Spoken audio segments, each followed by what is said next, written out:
I'm not trying to live my life without the two people that I'm living for.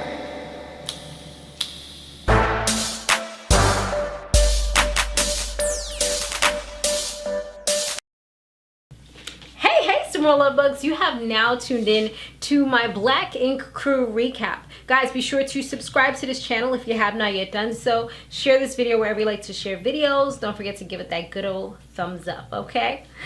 Alright, so let's go ahead and give those shout outs first. I always forget this part, and then I'm always like looking through my phone trying to get everything together. Alright, so let's just find this here. I don't even have it up on the phone. I was like so not prepared right now. I don't know, I just wanted to turn on the camera. Okay, so now we're about to get it. And the last Black Ink Crew, I think it was only like two comments, so that's pretty cool and easy. So shout out to the RC Koger. I can't read. Shout out to the RC Koger who said Melanie needs to watch out for Duchess because she's not a real friend. I won't be surprised. I guess you meant to say I won't be surprised, but you know how that automatic text is. Sometimes it messes us up. But yeah, I know what you're talking about. It's the same thing I was thinking. And then Lauren Finesse said your hair is super cute. Oh, thank you. Today I got on some different hair. It's popping.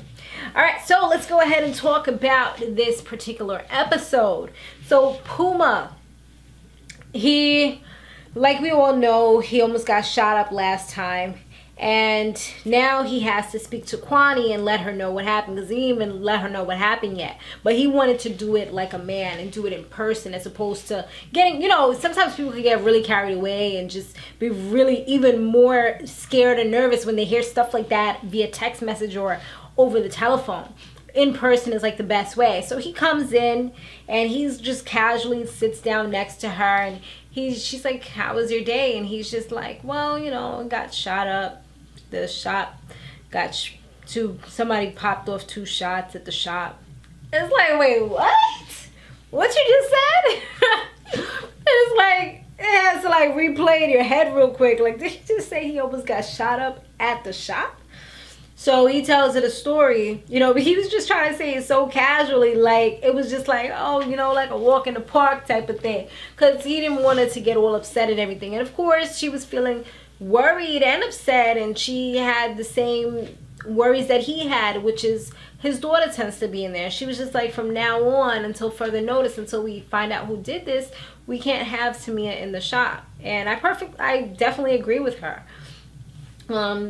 That's not really a place for a little girl to be at anyway, like the grandmother was saying. Even though the grandmother tries to impose a little bit much or a little too much of her own opinions into their relationship, I do agree with her that the shop is not really a place for little kids, especially of that age, with, you know, needles and all those things. You know, they like to get into everything. So, he's now back at the shop after being suspended for coming into the place drunk and late. And so he could just get himself back together. So he was looking much better. Sky, she tells Ceasar, and what happened with Puma. And I don't know, Ceasar just seemed like it just didn't really affect him. He's just like, well, if they were saying your name, then it's like, what did you do to cause that? He's just saying it like, well, Puma must have did something and somebody's trying to shoot him. And I'm like, damn, that's a messed up way to kind of put it. Like, at the end of the day, like I said in the previous video I did, they were pretty cool and close friends. So now it's time for the butt party. They're having a butt party for Sky, because, you know, she got everything all done up. She got a little booty popping. You know, I would do something like that, get my little booty popping, if it weren't for the fact that I just don't want to do surgery unless it's like you have to do surgery, unless it's going to be, it's fatal, you know, that type of thing. I'm not one that's like, oh, let's go put me in anesthesia and all these things, put me to sleep. I like to be awake. Like, I don't care if it's going to be pain. I'd rather be awake to see what's going on. I don't know. It's just, I guess, one of those mental type of things that some people go through. Yeah, your girl got that. So yeah, I was just like, I would give my booty a little pop. And I like the way they did it for her. Like, they didn't do it too much. They just gave it to her like a good amount that looks really natural. Her boobs, I think, were kind of big. I don't know if they're still swollen or whatever. Maybe that's part of the reason why they look like so gigantic.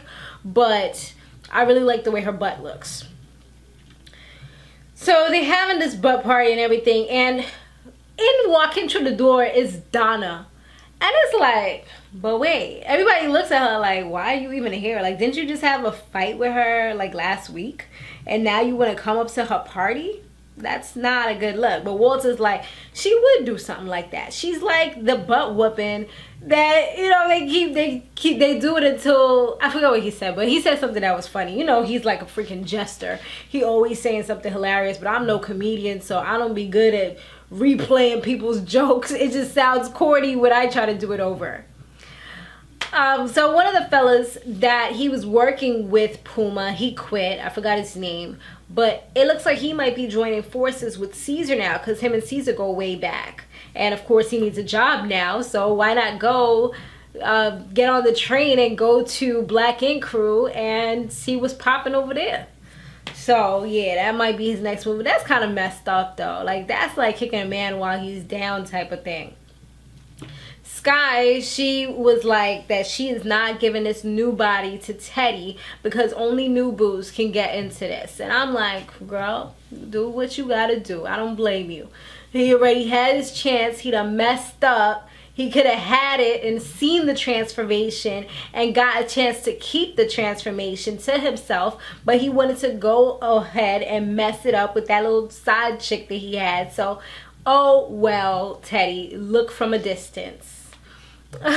Kathy, she shows up to the party. I tell you, all these uninvited guests was coming to the party, and I was just like, what are you guys doing here?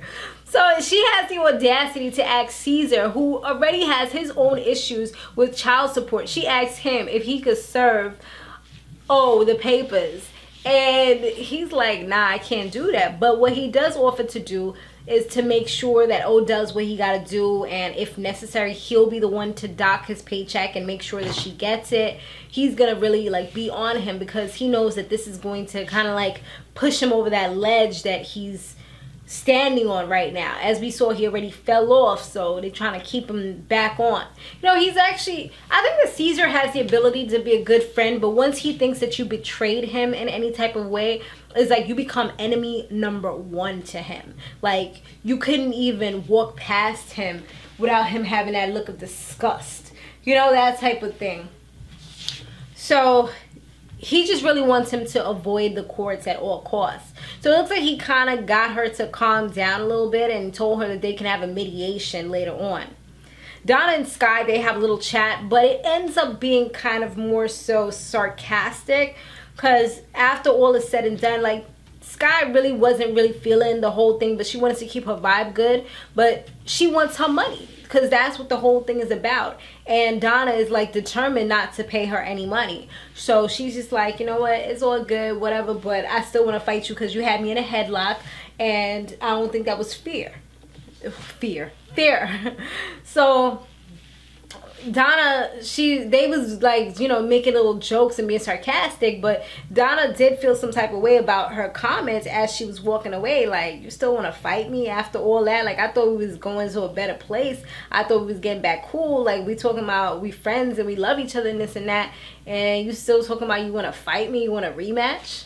So she just ended up leaving the party. I guess she was able to take a hint, like Sky was being cordial, but she's still not. I don't with you, as I'm with you. Big Sean.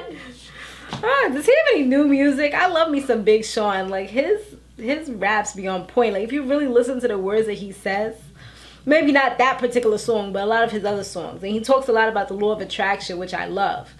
Anyways, back to this. So Ceasar, he tries to have a chat, a sit down, well, a talk with and just kind of like open up his eyes and let him know, like, you don't need to be going through all this court stuff. You need to take care of your responsibilities and handle what you got to handle. And he now more so is showing that he doesn't really do what he has to do, and he's not really on point, because at times it seemed like he was trying to defend his actions and make it look like he was doing what was right, but she was the one that was crazy. But now we're starting to see that it looks like she's telling the truth, and he's the one, always the one that's effing up everything. He's not giving her money like he should be. He's blowing it on other things, and yeah, and you know, probably spreading the money all around and probably giving it to Anya or whatever he's doing, but he's not doing what he's supposed to be doing for Achilles. And he's just trying to tell him, like, yo, you need to avoid all this. But he was like, when I do give him, he's like, he just wants to give her stuff, because when he gives her money, she uses it for iPhones.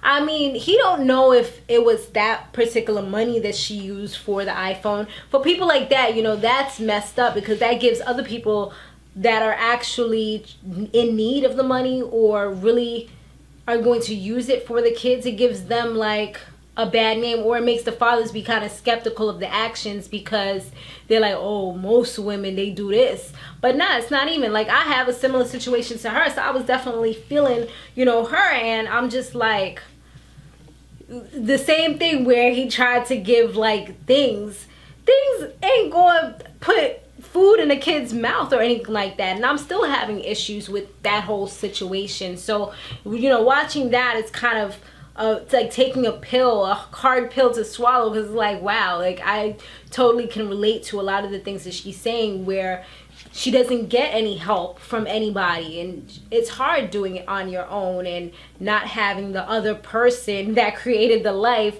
doing what they're supposed to be doing and owing you thousands of dollars. But at least for her, she's not in the court system, so it's like he doesn't really owe her any money, so he don't have to worry about paying back anything. Luckily, remember, Walt had that issue, and also Ceasar had that issue where they had to like pay back money. But he needs to like stop taking advantage, because she's giving him a way out. She's allowing him to do what's right without it having to go through the system. And it's like he's not taking the offer, he's not taking the bait or whatever. Ceasar and Teddy, well, before that, Puma, he's going to continue his business. And Quanie, she was really showing her loyalty once he told her that. And she's like, you know, she's down for him. She's ride or die. And she don't care if he's right, wrong. She's going to be by his side. She was like, she don't even care if he slap a chick. Like, she's going to be by his side. He's always going to be right in her eyes. And I'm like, wow, you know, this is a different type of Quanie. I don't remember her being that ride or die for him. I mean, he must be doing something right somewhere for her to be like so, giving him so much loyalty, you know what I mean? But that's great, you know, that's what definitely builds and holds a strong relationship. When Quanie's mom hears about the whole shoot pop it up business, she goes off and, you know, she tries to run the situation once again. And Quanie is just over it. She's not letting her mother run her life. And she's like, how are you going to tell him to close his shop? Like, at the end of the day, maybe he should try to invest in getting security or something like that. That would probably help if he could afford it, because this is something that you just recently invested in. Who wants to have to close it down? That's not something you want to have to deal with, you know? Following that, Ceasar and Teddy, they're looking for a location on 125th Street, which we were talking about before, which this is actually a better side, because although we saw that graffiti, we saw their monumental buildings or historic buildings such as the Apollo, where Mrs. Obama was there, you know, Michelle, and a whole host of different celebrities. Steve Harvey went there nightly. I don't know if he still does Showtime at the Apollo, but you know, there's so many different celebrities that got their start there. So they did see one particular spot, but it's like $6,000 a month. And I'm like, dang, for all that graffiti, like the area is not the best, but it does have the Apollo like literally across the street. So that's one of the reasons why they could juke up the price and try to make people pay more, because they know that that's somewhere there's going to be, it's a tourist attraction. A lot of people just go there in that area just to see the Apollo, like just to rub on that that little oak, that piece of bark or tree, whatever, that's there so that they can get luck, you know, things like that. So, you know, that's one of the reasons why they're able to charge that much. But if he's doing well, then he can definitely make enough to do what he gotta do. He just gotta plan everything out right. And Teddy does kind of like bring up the fact that, you know, you gotta stop wishing Puma the worst, because that's just going to come back to you.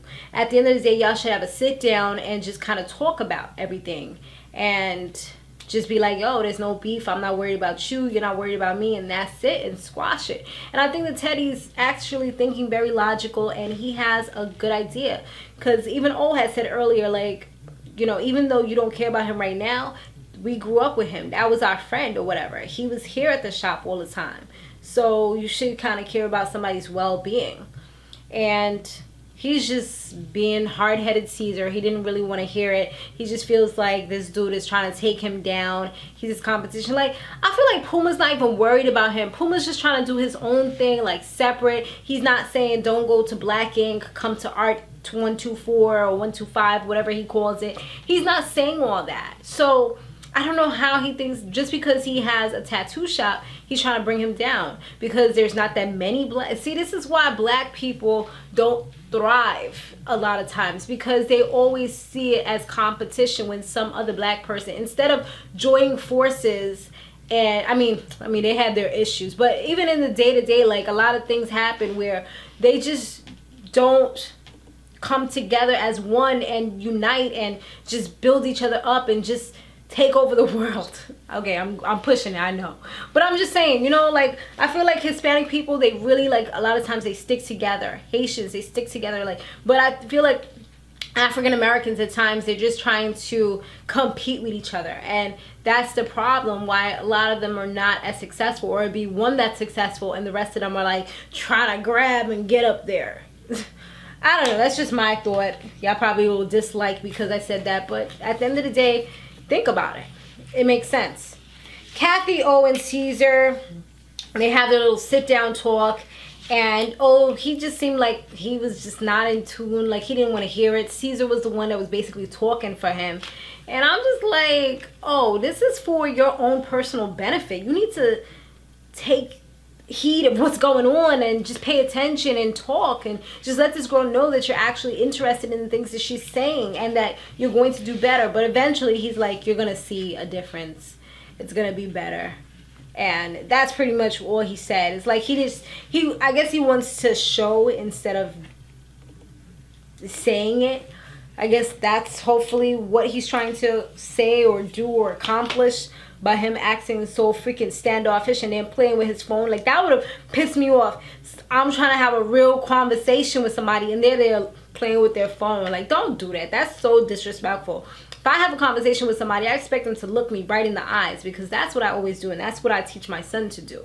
Like, don't look away. Don't be, no. You're going to look me and anybody else that you're having a conversation with right in their eyes. I know in some cultures it can be deemed as disrespectful, but for me, I feel like it shows that you're listening. You know, it's a lot of different things that go behind looking somebody in the eyes, and plus that's the gateways to someone's soul. You know what I'm saying? So it's really, really, I think, important and powerful when somebody talks to you and they're looking you in the eyes. Anyways, that's my recap, guys. Be sure to stay fabulous, live free, and soar limitless. I'll see you in the next one. Laters.